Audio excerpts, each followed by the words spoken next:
All right, hello, my friends. You're listening to the Bad Blonde Radio Show on News Talk KUIS Corpus Christi, 1440 AM and 98.7 FM. And today is a very, very good day. Who I have in the studio is my co-host Chad Shook, but I'm also excited. Very cool guy, Mike Pusley, one of our city council members of Corpus Christi, Texas. And a genuinely cool car guy is in here. Mike, how's it going, buddy? Good morning. I'm glad to be here. I'm excited. Yeah, I am too. This is fun. I don't get to talk about cars very often. It's sort of that part of your life got behind you, and now everybody wants to talk about politics and the street potholes. And, I bet you hear a lot about potholes around here. That's hilarious. Well, I'm beginning to anyway.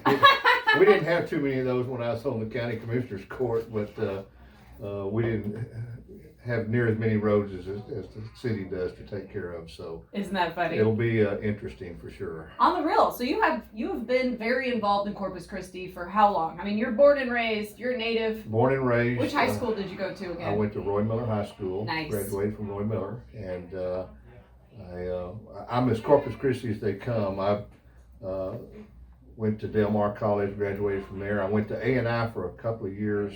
And then they started a program at Corpus Christi State University, which is now A&M Corpus. Yeah. And that you could finish your final 2 years, and they would transfer all of your credits. And they did. They transferred, I think, all of but 3 hours of my credits. And so I graduated from Corpus Christi State University with a Bachelor of Science degree in geology, and went into the oil and gas exploration business and spent almost 40 years there. Wow. And my first elected position in Corpus Christi was the Toloso Midway School Board, and that was 1986. I was elected to the board, and I served 9 years there. Yeah, I mean 9 years, that's a lot of time and service right there. It's a long time talking about football teams and cheerleaders. So. That's awesome. Yeah, so anyway, I left there, and I thought that my political career was probably over, and then one of the former school board members, Betty Jean Longoria, had been elected to the city council, and she called me and she said, "I'm glad you're off the board because I've got some work for you to do." So they appointed me to the Stormwater Advisory Committee for the city, and I did that for about 4 years. And then they appointed me to the Planning Commission.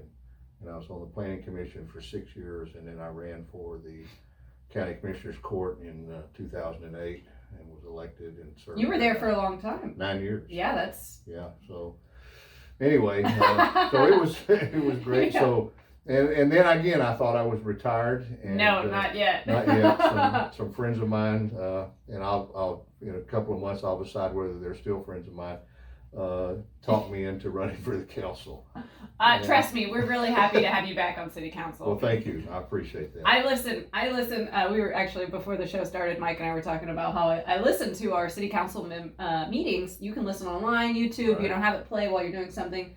And it's something everybody in citizens should pay attention to and listen to, because sometimes it's hilarious. a lot of important stuff going on, but there are some moments of brevity. So yeah. Well, also I think it's really important that you can hear who actually does their research, because I mean there are some members that do not actually do the research. They don't have an opinion on things. They just kind of vote with whatever they you know what I'm talking about. That's pretty that's very true on just about any elected body that yes. I've ever served on. Yeah. And it used to be frustrating for me when I'd go to school board meetings, and they would send us packets of information before the meetings, and I would read it like from cover to cover and make notes. Yes. And then I'd go to the meetings, and there would be people there who had never even opened that.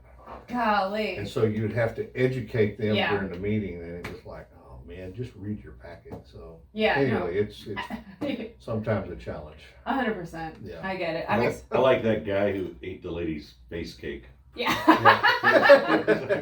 Thank God he did not. What did he run for recently? I don't know. I voted for him twice. You didn't. You did not. Yeah, that's a Corpus Christi character that we just... The local drama. The local political drama. Right. Let's hope he can just fall into the wind and we don't hear any more of you that. need people like that, I don't know. We have enough already. We can continue on. We've got Pancho Villa now, so that guy runs every time. He really does. Yes. Interesting. He's been running every time. Well, He just changed his name here about 3 or 4 years ago, so Is that when he became Pancho Villa? that's when he became Pancho Villa. That's so funny. So, yeah. But It's supposed to be difficult to change your name, so I at least applaud him to putting that effort towards. Maybe he'd be one of the few that actually reads the pamphlet. I'm just kidding. Well, anyway, I'm excited to get started. Our first meeting's Yeah. Tuesday. I'll be officially sworn in, and we've got some major things on the agenda right off the bat. So, and I think one of the most important things that this city has to make a decision on is our water supply. Yeah, seriously. And so I'm going to be. That's one of the main reasons I agreed to serve. Yeah. I think it is so important for us to make the correct decision on what we do as we go forward with respect to our water supply. It's going to decide how this city moves forward for the next 50 years. Absolutely. So it's extremely important. So we'll be talking about that a lot, and I'll be involved in that a lot. Do you have some predictions on how that's going to go? Because now that McComb's not in there, he was a main proponent for desalination. Yeah, and I agree that desalinization is our final answer. It's just how we do desal. There's a big question about that, and so I've been meeting with all the interested parties here for the last few weeks and getting up to speed on where everybody's at. And I'm going to have some meetings next week with city officials to kind of get their take on things. I've gotten everybody else's opinion. That's a lot of opinions to hold in your head, Mike. You have to put all of that together and try to come up with a consensus answer. And but I think it's extremely important. I really do. I agree. It's very, very important. I think they've got a couple of water towers that are waiting for some water. Well, the water towers is another issue. The water towers are ready to go and they have the water for them, but they found out that the water lines that they're connected to won't stand the pressure of the new towers. Yeah. Oh, wow. You'd think you would do that planning before, right? Yeah, there was a lot of consternation over that when they found out that happened, and some heads rolled, and it wasn't a pretty sight. So they're trying to resolve that issue now. It is. I know. There's a lot of planning that goes into that stuff. I do respect that, but I do, I understand when some things go south and it was hard to plan for. But absolutely. You know what I mean? It is. All right. Why are we talking so much about politics? I don't know. I didn't want to do that. Don't blame me. I couldn't help it. I could not help it. I did, guys. I just want everybody to know I did heavily influence our city council member to open a beer before 10 a.m. How about that? I know. We'll tell you all. Bottom of the hour beer 30 is about to happen pretty soon. We'll tell you exactly what we're drinking. It's local, of course. But yeah, so right now you have a 1966 Chevelle SS with a big block. Let's talk about it. Yeah, I've had that. Talk about my misspent youth. Yeah. I've always been a kind of a car nut, and a lot less in the last 15 or 20 years because of other. Well, you've been busy. Yeah, I've been busy. Yeah. So cars take time. But a friend of mine, Bob Lacey Jr., who used to live across the street from me before he moved to Portland. When was this? What year? About 1996, 97, along in there. He bought a Ford Torino. That awesome. He was partially restored, and he was finishing the restoration on it. And I walk over to his house and I look at this thing, and it kind of got the adrenaline flowing again. Nice. And I had always wanted a 1966 Chevelle Super Sport. When they came out, I would have traded just about anything to have one. I respect that. I couldn't afford to pay attention at that time, and so I was still in high school. Yeah. And I would hang out at Snapka's, and the kids who had the rich parents there, they would drive up to Snapka's in the Chevelles, and I just awesome. It was just so. Anyway, I said, well, you know what? I'm going to buy one. Good. So I started looking, and it took me almost 2 years to find the one I wanted. Yeah. I did a lot of research, and the way I found this one is kind of a great story. There used to be a TV show that came on every Sunday called Horsepower TV that a guy by the name of Chuck Hansen hosted. And Chuck was a Chevelle expert, by the way, and his daily driver that he drove every day was a 66 Chevelle Super Sport convertible, Nice. which are pretty rare. Yeah. And so I watched this show on Sundays because I had nothing else to do before NASCAR came on. And I sent Chuck an email and I said, hey, I'm looking for a 66 Chevelle Super Sport. And believe it or not, he emailed me right back. No. Yeah. Oh my gosh. And That's awesome. He said, well, they're really hard to find. He said, but I'll keep my ear to the ground. If I hear of anybody that has a really good one, I'll let you know. And I said, okay. Cool. So I continued to look, and I flew all over the country. I flew to Pennsylvania. I flew to Ohio. I flew to Kansas. I'd lost track of all the places I flew to and looked at Chevelles. Oh man, Mike, that's cool. You were committed to this I was purchase. committed. Good. I was committed. So about 7 or 8 months after I first spoke to Chuck, I came home one afternoon from work and I opened my email at home, and then I had an email from Chuck, and he said, you got to call me right away as soon as you get this email. And he left me his phone number. So I called him. Wow. And he said, Mike, I've got a really good friend of mine who has a really badass, I can't say that on the radio. It's fine. He said, You're he's allowed got to a say really that. cool Chevelle, but he That's said awesome. he's about to put it up for, pardon? Yeah. He has a really nice Chevelle for sale, and you got to call him right now because if when he advertised it, it won't last 2 days. Oh my gosh. And at that moment, everybody stay tuned. We are going to take a little break and then we're going to hear exactly all about this bad arse Chevy Chevelle. Don't worry, you can say that word. I promise, Mike. Stay tuned to the Bad Blonde Radio Show. Did you hear Gabe in your ears? Did you hear him say that? Okay, it's taken me months to not be all once he talks. Well, I was a regular on the Jim Longo's show for 9 years. Oh, awesome. Every Thursday morning, I was on the Live Show. And I'm back on with, he came back after he retired. Dave Ramsey Show, weekdays, But Jim's health is really bad. So he's kind of taking another break. Yeah. So Blake Franco and Tyler Corson. Your thing's really loud. Is that not making you deaf? So he's back. Yours and mine we can't hear. I muted my phone. Mine's Somehow way it's down. still I can in barely there. hear myself. You may have a volume Yeah, thing. you have a volume control Right here? underneath there. Ah, cool. I'll turn it up. Sorry. Yeah, yours is really loud. It was. You can turn it down. Sometimes. I must have one of the deaf guys on. So anyways, you've been back on Lago? So I've been back on there, so I kind of got used to all the radio goings on in the studio and all that. I've never been on radio until this. Really? And so it was kind of like I'm on. It's very different. Oh, it is. When I first started doing it, it took me a while to get used to it. Oh yeah. Anyway.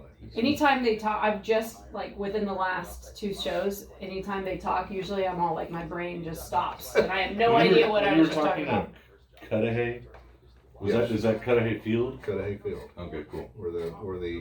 It was a former naval base and during the war, and after the war they operated it for a while, and then they finally shut it down and they sold it, and Jimmy Adair bought it, and he operated his Tennessee Pipeline Company out of there, but he also built a drag strip and a circle track car, and we raced in the round cars. They had a round track there also? They did. Because I was reading about that. They had they've written about it, a Cudahy mobile dragster tower. I don't know. Yeah. That was like a huge drag car. Yeah, they had a drag actual car tower. that they made and had a tower on top of it. We're back. We're back.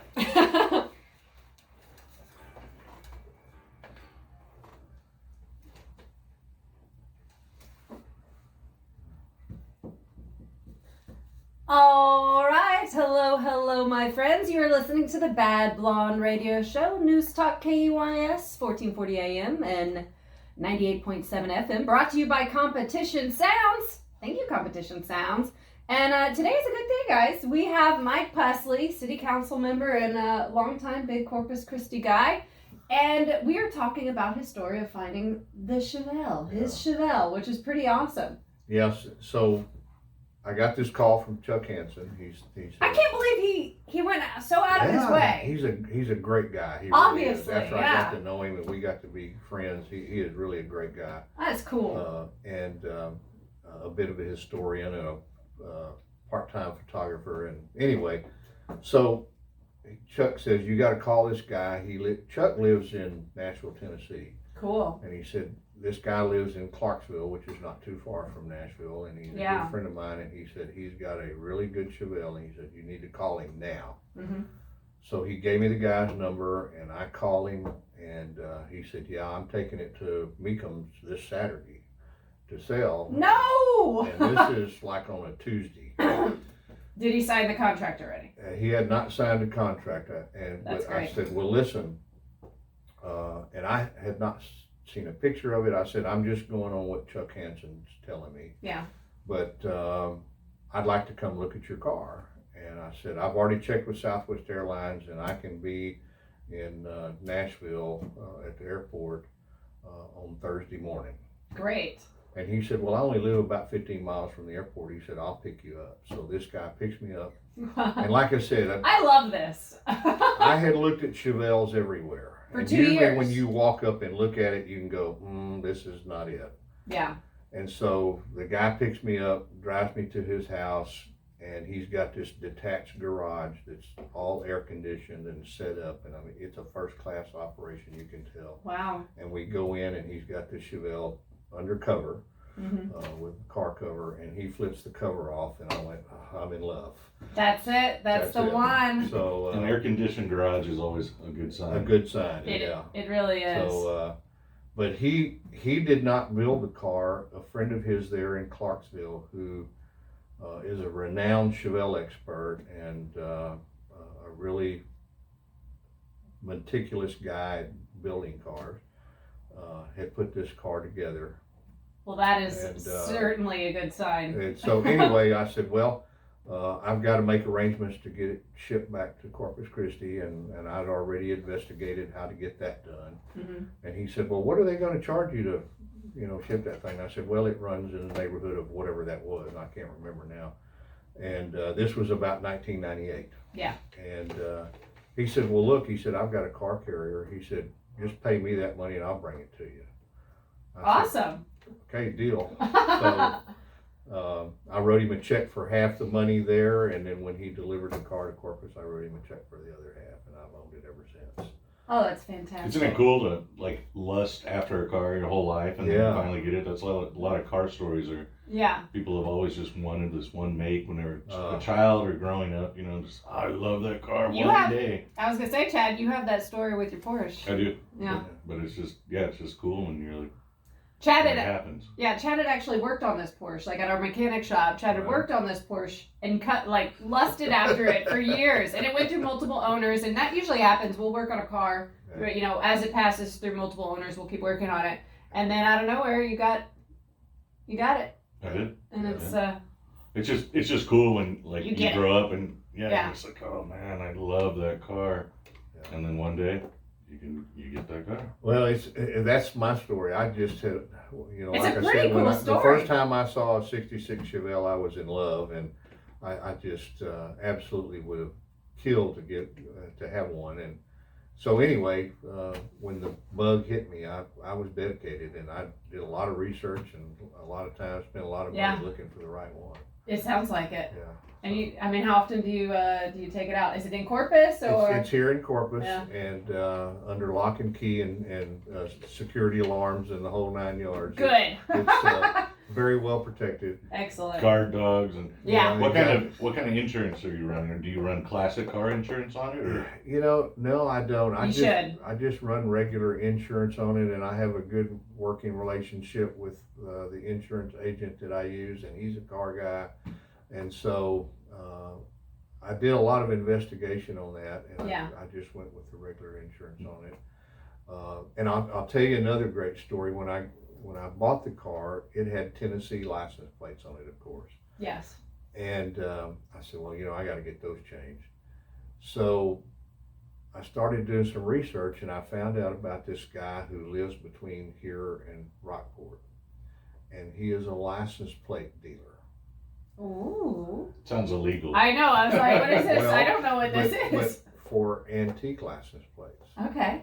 So I found out where he lived. I drive over to this guy's house and I tell him, look, I'm looking for a set of plates, but I want a set of 1966 license plates. Yeah. He said, well, I can get you some brand new ones that were never issued.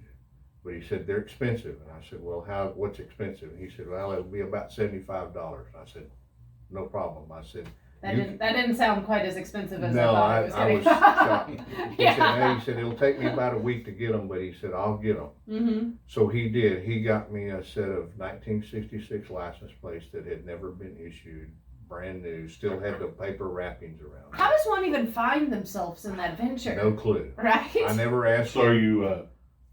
are you registered as a classic car then? I registered as a classic car, but I registered those license plates, and it's licensed under those plates. So Yeah. That's cool. yeah. So but I have the tag. You only have to renew it every 10 or 15 years, whatever it is, and you don't have to get it inspected anymore. So that's a big thing. So what that guy does, is that common? I don't think so, but you go to his house, he's got this garage out behind his house, and you go in there and it's wallpapered with license plates, and you just walk around and Cool. he had some 66 plates there, but they were banged up Yeah. and scratched, and I said, no, I want something more pristine than that. And he said, well, I can get you some brand new ones. And I said, well, that's what I'm looking for. So, anyway, got the plates on it and got it all set up, and I used to take it to car shows all the time.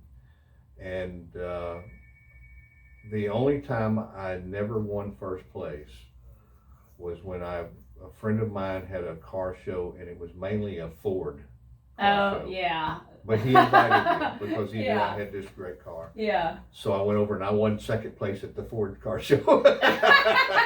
But That's pretty awesome. that's a great story. But anyway, but I did that for a long time. I would go to car shows and I did that, and then I kind of got a little burned out on that deal. It can, yeah, that happens. And so I haven't done that in a long time. And so it just sits in the garage, and I pull. And you admire it from time I to time? admire it and polish it. And, Corpus Christi used to have some really cool car shows. Yeah. I remember at the Memorial Coliseum. Yeah. Were just really awesome car shows, and it seems they still do a good job on the car shows they do have, but it seems like somehow that it's dipped a little bit. It seemed that we were having a lot of people from out of state coming down for the car shows and stuff, and just the variety was really awesome. I remember I was younger, but at the Memorial Coliseum, just cool and the super variety of cars.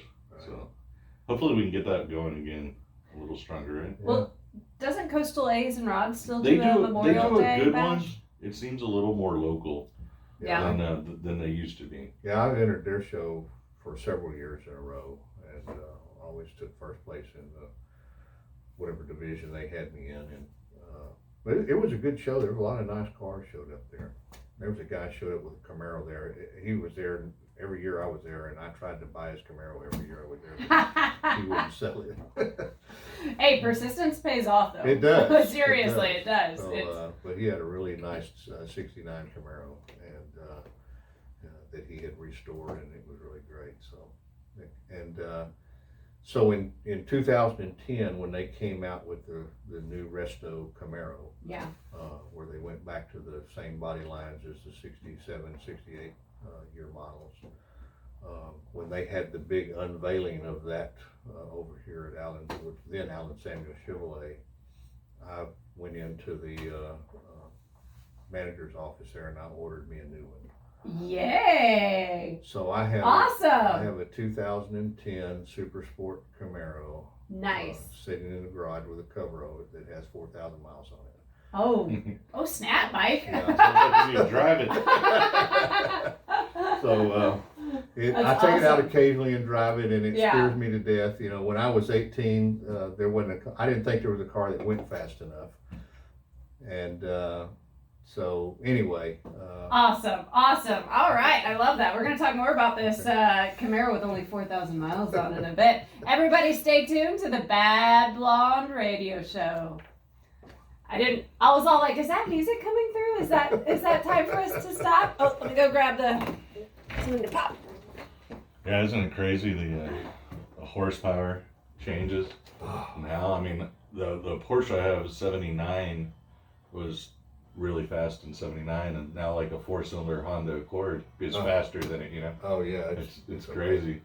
And now the power ratings are they're pulling up 600 horsepower easy. Well, that Camaro rated at 426 horsepower off the showroom floor, and I mean it was absolutely.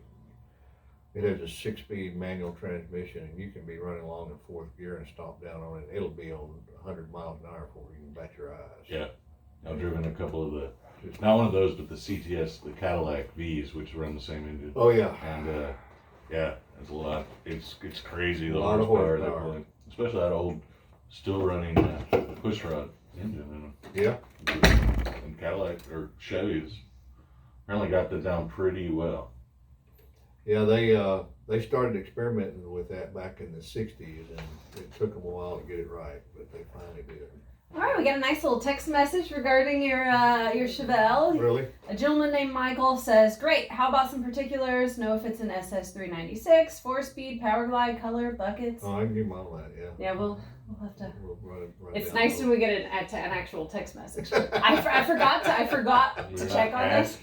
I know, no, I didn't. I forgot all about that, and then I realized, like at the end of the first 15 minutes, I was like, oh, I don't even have the app to like pay attention to text. There's a lot going on with this. Yeah. Cool. I think it's fabulous that you found your dream Chevelle. You took patience, like 2 years. It would have been hard to not just pull the trigger because you wanted something. Yeah. I looked at some really nice cars. There was one in Pennsylvania that I went to. Where in Pennsylvania? There's a little town called St. Thomas, and it was it was way on the boonies.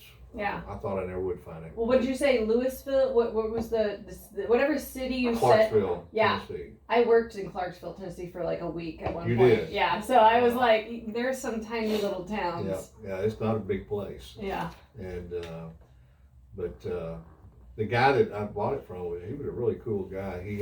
He had bought like 15 acres on the outskirts of Clarksville. Cool. And he subdivided it into like 3 or 4 lots. And he built his house on one, and then he sold the others to some other friends. So, but he had a great deal there. But anyway, he and I kept up together. Yeah, I was gonna ask if y'all still. But I haven't communicated with him in a long time. And Chuck Hansen ran a deal called the Chevelebration. I don't know if they still do, but they would allow 200 entries into this car show, nothing but Chevelles. They held it in Tennessee every year, and I went to it. Cool. One year, and it was amazing. The Chevelles that they had there, and just before they came out with the '66 Chevelle with the 396 engine, they built in '65. They built 200 test cars. Chevrolet did, and put 396 375 horse motors in them, and they gave them away to people. They didn't sell them. Shut the front door. And it was called Z71 Chevelle. And they had probably 4 of those at that Chevelle show. Wow. Because there's only, out of the 200, there's like 10 or 12 left. We're going to have to talk about that too. Okay. Bring that up when you, that's super interesting. Yeah. Why? They don't seem to have, cars never, it's interesting how cars dwindle down, because people are going crazy ramming into trees. Well, they say these are the most expensive Chevelles you can buy, these Z71 cars. If you find one for sale, it's going to cost you a fortune. How much? They're like museum pieces. Let me Google. I think it's Z71, Z something. Oh, come on. All right. I should have.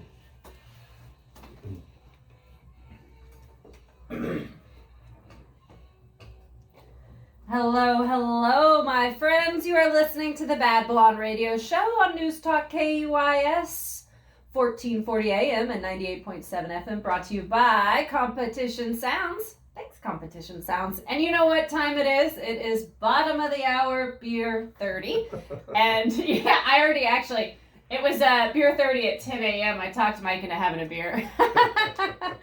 So I made I love, what we have today is a local beer. It's a brewery, Lorelei, And I do not feel like confident saying the name. I don't know if I can say it. Crisis?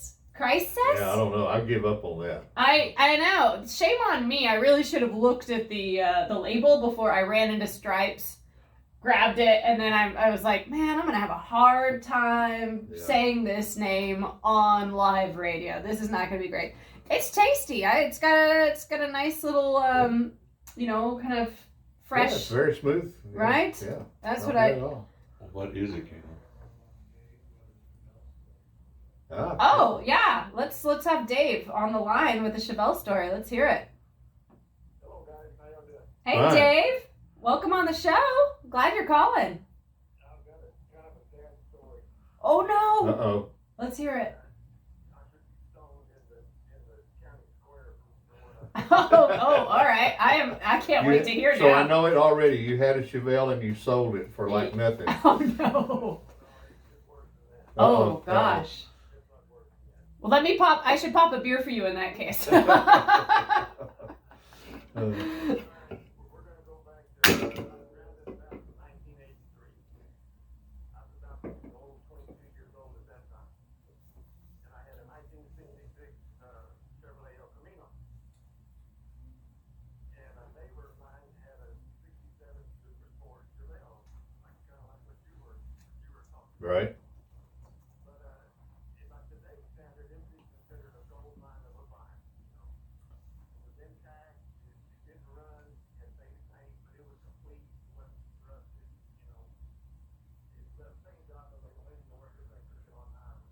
Awesome. It had been out in the front yard for a number of years, and we was going around it, his wife wanted it out in the front yard. I wanted the front grip off that car. I wanted the Super Sport fenders and hoods to put on my El Camino. Yeah. But at the same time, I could have bought that car for $500. Before they became so popular like they are now. Yeah. He didn't have a title to this car. So he gave it to me. I took the front grip, put it on my car, everything straight. And now I have a car I can't get rid of because I don't have a title for it. So I cut this car in 3 pieces. And loaded it up on a trailer and took it to the scrapyard. Had the 396 big block and the whole enchilada, and I took it to a scrapyard. Oh gosh. Oh, wow. That is a sad story. That did hurt. That hurts a little bit.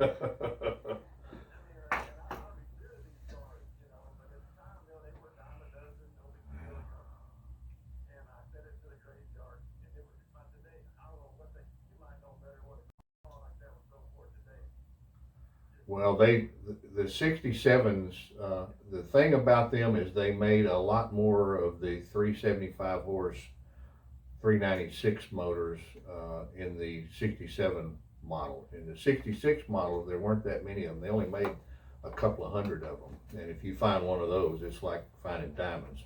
But the 67s, if you go to the auctions, if it's a 396, 375 horse, it'll start out in the 60,000 range and go up depending on how clean it is. So the 66 and 67s were the most popular years until they got to the 70s, and they made the LS6 1970, which was the 450 horse, 454 engine, and they were a rocket ship. I mean, guys would go buy those and then take them straight to the drag strip and paint numbers on them. And so they're very rare too. That particular option with the 4-speed transmission in the 70 model, they only made about 400 of those, if I remember right. And I had a good friend of mine here in Corpus Christi who had one of those. It was an Nice. and he took it to Barrett Jackson 7 or 8 years ago, and it brought 450 something thousand. Hot damn! You know what? And Dave, it's okay. You're not alone. I'm sure more than a few other people did the same thing you did. Yeah. But that's okay. Lots of people did. Yeah. Well, no. Don't worry. Everybody's got a little bit of a story like that behind them somewhere. That's perfectly good. Yeah. Thanks for calling, Dave. We appreciate it. Thanks for the call, Dave. Yeah. Okay, so I did get a text message from Michael asking about some particulars about your Chevelle, Mike. You want to spill? It, of course, it's a big block. It has a 427 big block, which was not standard in the 66 Chevelle. The 396 was the standard engine, but this one has a 427. It has a Muncie 4-speed transmission with the Hurst shifter. It has a 12-volt main, positive traction rear end, and no air conditioning. It's just windows down. It's windows down. And in those days, if you had a car like that, we called them a grinder, and that would so it's a street grinder. It's just made strictly for going fast. What color is it? It's black on black. That's nice. Bucket seats. Yeah. Center console. It's got the little half moon light deals on the headlights. Awesome. So yeah, it's got a few little extras that weren't standard on the Chevelle. It's got the rear radio antenna, which I always thought was cool. Yeah. But so anyway, yeah, it's a really nice car, and it's my grandson who's 20. I told him the other day, I said, I'm thinking about me, I might sell it Chevelle. He said, oh no, you can't sell the Chevelle. Oh, that's a family heirloom. That's a family. He said, were you even you're serious? going to leave that to me, huh? Were you even serious about selling No, it? I don't Okay, think good. I would ever sell it. All right, you shouldn't. It would make you very sad to It'd sell. make me very sad to do that, because Yeah. I looked for it for so long. But Yeah. anyway, but now I've got its little brother sitting in the garage next to it. I love that. Camaro, With 4,000 miles on with it. 4,000 miles on it. And- I take it out every now and then. I was telling your brother during the break, I take it out and drive it every now and then, but it scares me to death. I mean, Yeah. you can also- literally be going down the freeway at 70 miles an hour in fourth gear. It has a 6-speed manual transmission. Yeah. I ordered Awesome. I ordered it just like I wanted it. It's got everything on it. It's a 426 horsepower motor, all aluminum engine, and you can step down on the accelerator and you're at 100 miles an hour before you can blink your eyes. I mean, this thing is an absolute. Well, that is a rocket good ship. time. Yeah, it's a rocket ship. That's So, awesome. But so anyway, With great power comes great responsibility as Exactly, well. yeah, my grandson tells me all the time, Pops, I can borrow that anytime you want me to. And I said, no. Yeah. I don't want. Not I'm a always- 20-year-old. I'm always amazed. You would think that the roads in Corpus Christi would stop street racing, right? Yeah. But No. they're still gonna go. Yeah, they're still out and about making happen. So Mike also texted that his first Chevelle was a SS 396 1968. He blew the automatic transmission in the first week, Right. and then 4 speeds thereafter. Yeah.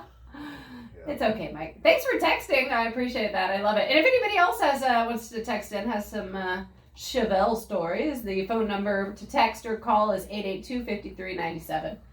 Yeah, we Chuck Hansen, the guy that helped me find this Chevelle, he used to run a deal, and I'm not sure they still do it. Like I said, a few years ago, especially after I was elected county commissioner, I kind of got out of all of that stuff. Well, you probably got really busy. I got really busy, and they had a show in Tennessee every year that Chuck put together called the Chevelle'bration. I love that name, by the way. Yeah, who would have thought? And they would allow 200 entries into this show, and it was in this great big beautiful park there in Tennessee, and I can't remember the little town it's in, but I flew out there once, and Chuck invited me to come, and I went out there. I didn't take my car, but went out there and spent the whole day going around making pictures of all these Chevelles. But one of the Chevelles that they had there, when they decided to build the 396 engine for the Chevelles, in 1965, they built a couple of hundred test cars they call Z16 Chevelles. And it was the 65 Malibu Chevelle, and they kind of beefed up the suspension and the rear end, and they put this 396, 375 horse big block in it. Awesome. But they only made about 200 of them, and they gave them away. They didn't sell them. They gave them to. Was there any reason behind that? Why were Well, they doing wanted that? people to drive them and test them and see what they Okay. thought about them. So obviously they had a line on people who liked, fast cars. Yes. I've seen yes. some manufacturers do that even nowadays. Oh, where yeah. they'll early release some stuff to celebrities Yeah. or whatever to get Yeah. the word going. Well, one of the most famous people I knew that owned one of these, or that they had given one to, was Dan Blocker, who played Haas on the old Bonanza TV show. Cool. And he had one. So anyway, when I go to this Chevelebration show, they had 4 of those Z16 Chevelles there that you could look at. But it's the most valuable Chevelle on earth that you can buy. If you can find one for sale, you're going to pay $500,000 plus. Wow. To buy one of them. Yeah. There's a guy in West Texas that has one. It's the only one in Texas I know of at the time. Wow. But anyway, it's a really cool deal and cool story about how Chevrolet did that. So the next year they came out with the 396, but the standard horsepower for the run-of-the-mill Chevelle was 325 horse, and they made some 360 horse, and then they made a handful of the 375 horses in 1966. And then in 67, they slightly changed the body style, and they built a lot more 375 horse 396s in those. So anyway, and then later on they went to the 427 and some of the Chevelles and the 454s. It's interesting how little modifications by manufacturer can just create scarcity and just drive the numbers, the value crazy, especially to hardcore collectors. They're like, oh, that one has just those seats. They only put those seats in 25 cars. Yeah, scarcity really drives. Yeah, it's interesting. So when you come back from the next break, I'll tell you about how we bought a L72 big block, short block, and built a round race car and raced it here in Corpus Christi. Yes, I can't wait. All right. Okay, everybody stay tuned to the Bad Blonde Radio Show. We'll be right back. Good job on cutting that break. Hey, did you get, Gabe, I didn't get no sound. Yeah, I heard him come across. I always forget to make the pop sounds. Like I'm like la la la la la la. Gabe, I didn't get no What? sound. Oh, okay. All right. Once we have 2 callers with Chevelle stories, so Cool. let's hear. Yeah. Well, we're gonna do Mike's racer, and then callers. You gotta. Yeah, and then maybe we'll get to the caller after that. Sound good? Or at least we'll get to the first caller after that. We'll try, but we'll talk about Mike's. Or if you get them on, make them quick. Yeah, that was the first time I've actually had a caller on there, so I didn't really know how to handle them. Well, we should. Really? I was like, I don't know how to. We don't do callers. I don't usually let a caller in because they're just eager to I'm a chick. They're ready to roast me as That's soon why as you possible. need to guide it and go on your own. Yeah, I wasn't sure how quickly to get them off. So good learning experience. You know what I mean? I'm surprised. I wouldn't have the restraint he did. I don't know. It's kind of cool to be on live radio and then you just go crazy. I can't believe you took it to the dump, basically, the scrapyard. That's all stuff used to go. Well, when we built this race car we bought a Malibu 65 Malibu that was just had the body, didn't have a motor, no transmission, because that was the body style we wanted to run. Mm-hmm. And then we bought a 57 Chevrolet. Now it wasn't a 2-door hardtop, it was a 4-door 57 Chevrolet, but even that I have nightmares about. We drug it up on the patio, we stripped all the sheet metal off of it, stripped it down to the frame, and we set the 65 Malibu body on top of the 57 Chevrolet frame, and that was our race car, or the beginning of it. I love it. All right, well, don't rush. Talk about it as much as you want, and then we'll get to the callers. All right,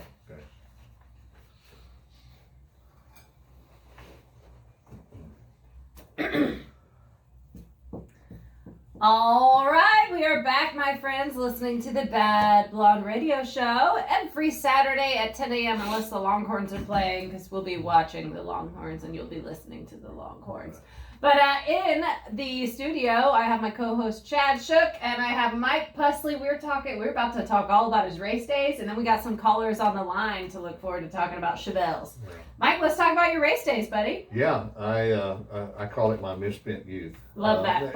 I would say quality spent youth. Yeah, you know, that's a good day. It was fun. It really was, and I miss it a lot. I really do. But as chance would have it, I was sitting at Snapka's one day, and a friend of Love mine that. drove up, and he said, "Hey, I'm going to build a roundy round car to race at that time out at CC Speedway." Yeah. And he said, "I hear you're a really good engine guy. Would you, like to help me?" And I said, "Sure." So we built this race car, and we raced it at CC Speedway for a while. And he drove the car. It's his car. He was an okay driver, not a great driver, but he's okay. And I wonder if he's listening. Just no, kidding. he unfortunately passed away a Oh, couple I'm years sorry. ago. But anyway, we raced this car for a while, and then they opened up Cudahy Raceway out at Cudahy Field, which was a 3/8 mile dirt track, and they were recruiting cars to come race there. So we went out, looked at it, and decided, we were going to do that. So we decided to build a new car. Mhm. And so we secured a 65 Chevelle Malibu, because that was the body style we wanted to run. We wanted to run a late model car. And then we found a 57 Chevrolet, 4-door Chevrolet. We stripped all the sheet metal off of the 57 down to the frame, and we took the body off of the, of course, the 65s by then they'd gone to the unibody, so they didn't really have a frame underneath them. So we took the 65 body off, put it on the 57 Chevrolet frame, and then we built the floorboards and everything, and put our own rear end in it, our own front suspension. And then we built small block Chevrolet motor to put in it. And we kept blowing those small block motors up on a regular basis. They just weren't built Yeah. to stand the straight, because we were racing 327s in. Chevrolet had not come out with the 350s 4-bolt main motors yet. Yeah. That is also a large car to be throwing around a dirt track. It's a big car.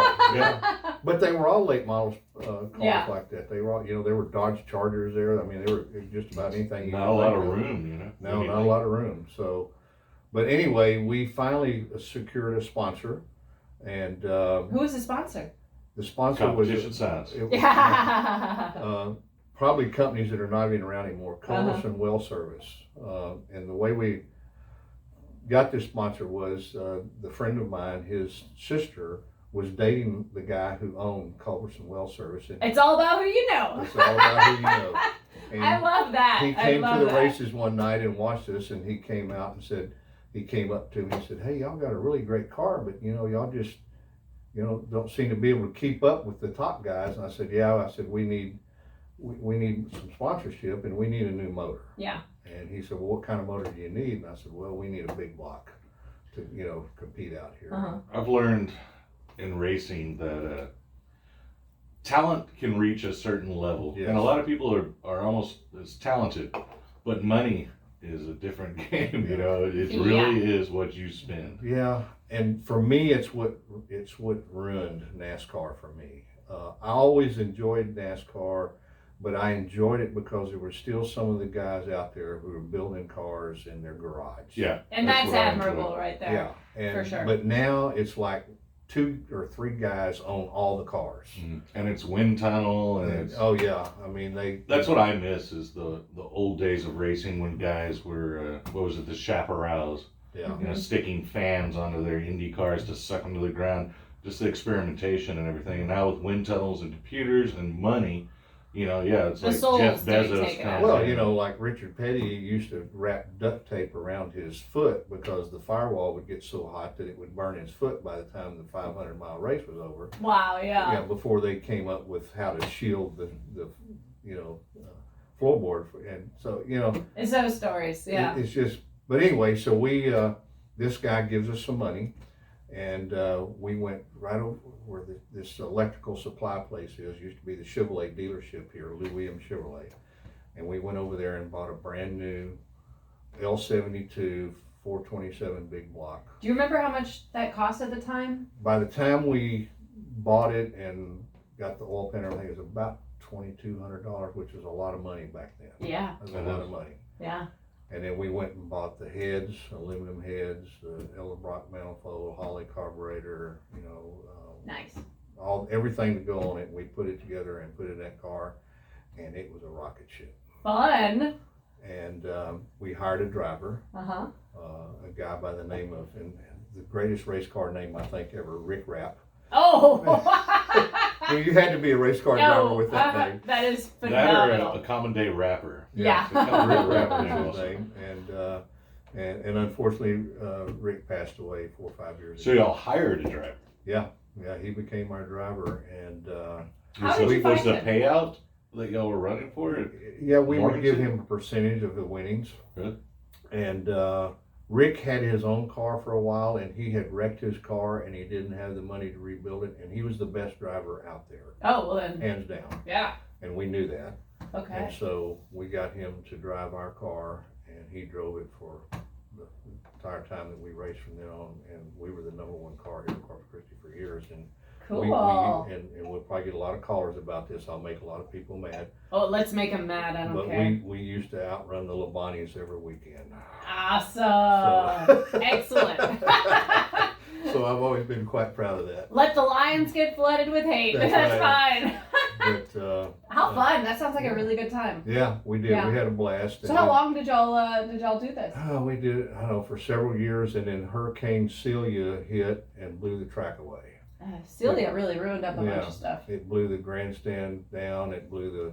And when you're saying this, you said CC Speedway, but you're talking Cudahy Field.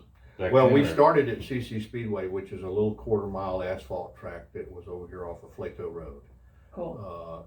But Cudahy Field was a 3/8 mile dirt track, and it was a big wide track. It was a great racetrack the way they put it together. It was a diamond D shape, and so anyway, it was a lot different than running on a standard oval. I was reading about that field, which was a old World War II training airfield, Yes.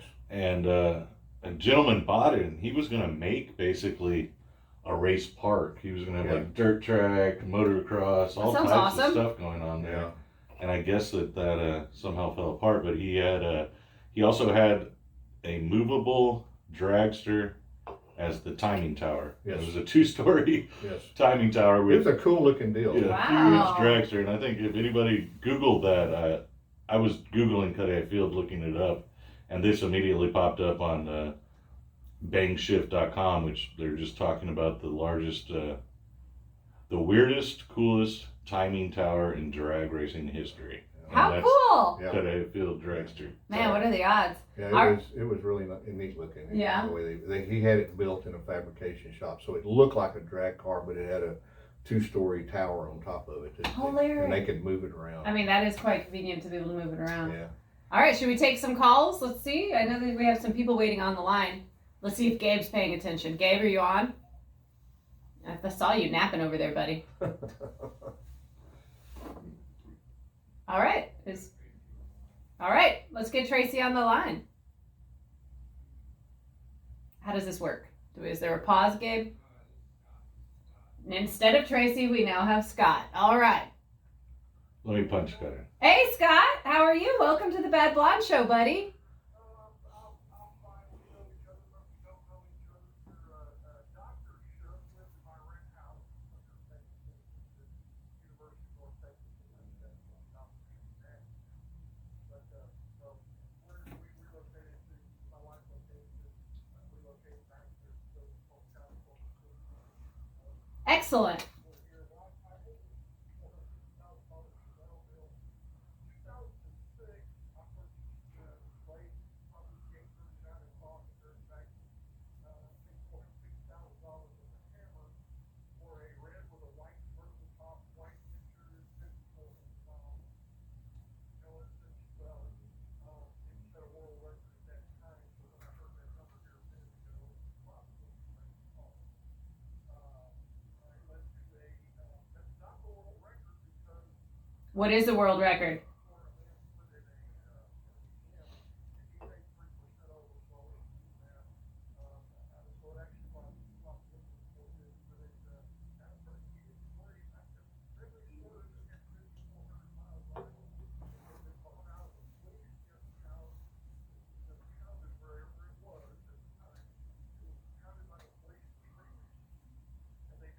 Wow.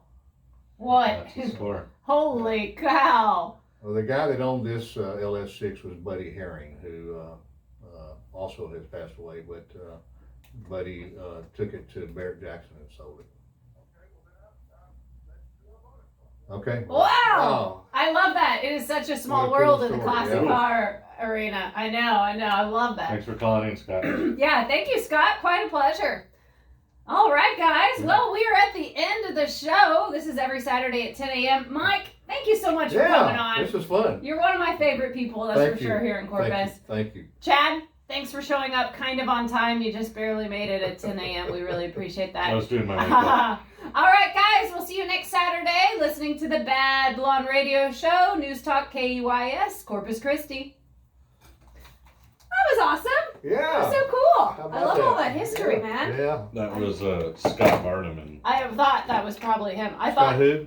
Vardaman, he owns the classic car place off of Airline. Oh, is that his place? Yeah, classic House of Classic Cars or something. Yeah. Yeah. So he He bought does, Buddy's car. Buddy Herring owned CVS Hardware. They built a new place on 37 as you're going. Well, if you're coming into town, it's on the right-hand side. They used to be on Navigation Boulevard. And Buddy was a car collector, and he was an absolute, and he built a lot of his own cars. And this LS6, he bought it, and then he bought all the parts to bring it back to all original.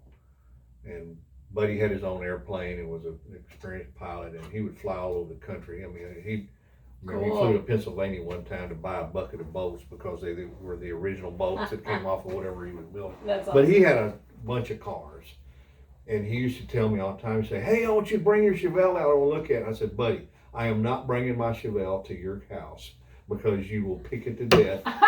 And I said, That's so funny. "Because I know how you are." Yeah. Because when you would walk up to Buddy and say, "Hey, Buddy, how's it going?" and say hello, that was the last thing you got to say for 2.5 hours, and Buddy would talk to you about cars. That's hilarious. And but he was a great guy and a good friend, and I'm still close friends with his wife, Nova Herring.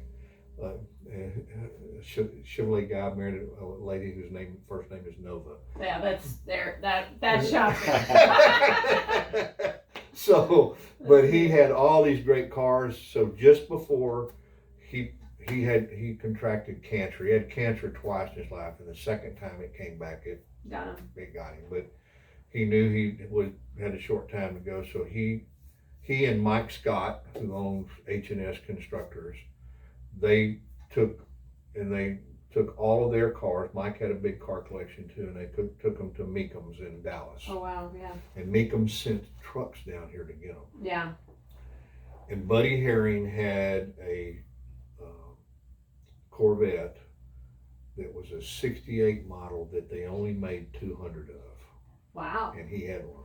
Oh God. And he took it to That's some Meekham's, scarcity. and it sold for $3.2 million. Shut up. Oh, that's a good chunk of change. Yeah. Holy cow. And What's cool about cars, Yeah.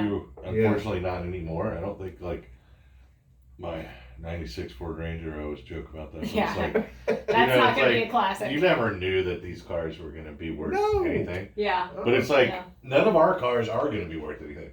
You Yeah, know, like, my Toyota Camry, my whatever, is yeah, like, exactly. it was a friend of mine had a 57 Chevrolet that was just cherry, and it was painted this real metallic green. It was beautiful, and I'm not a green color guy, but this car was beautiful. Uh-huh. And he blew the motor up in it, Mm-hmm. and he didn't have the money to fix it, so he parked it up here at not Navigation, McBride and 37. There used to be a big truck stop there. It's been gone for years. And we were friends with the guy that his dad owned that truck stop. And so his dad let Frankie park his 57 up next to the freeway there on his property with a for sale sign on it. And it sat there for months, Mm-hmm. and he wanted $500 for it. Now today, if you have a 57 Chevrolet, that Cherry, with a motor in it, they start at $50,000 at the auctions. It's wild, yeah. Yeah. And I used to drive by that thing every day going to high school and go, God damn, I wish I had $500. I could buy that car. Yeah. So yeah, you just never know. Yeah. You know, if we'd have known back then, we'd have been buying them and sticking them in warehouses. You Exactly. know, So they'd be worth a mint now. But That's maybe what I need to try to figure out. All right, just letting you all know, don't freak out if it goes silent. It might do it for a couple of minutes. Was that on purpose or on accident last time? I mean, it's not. They don't want it to happen, but it does happen, and there's like a auto self-correct feature in there Okay. that's built in after I'm like a gonna freak minute or out. two. I'm gonna freak out. So, just remember, if it does go silent, it's Doug's fault, not mine. So Yeah, I like how you're immediately like, that's not my. that's well. Also, like, that's not my job. there's also are they nothing. rebroadcasting this? Is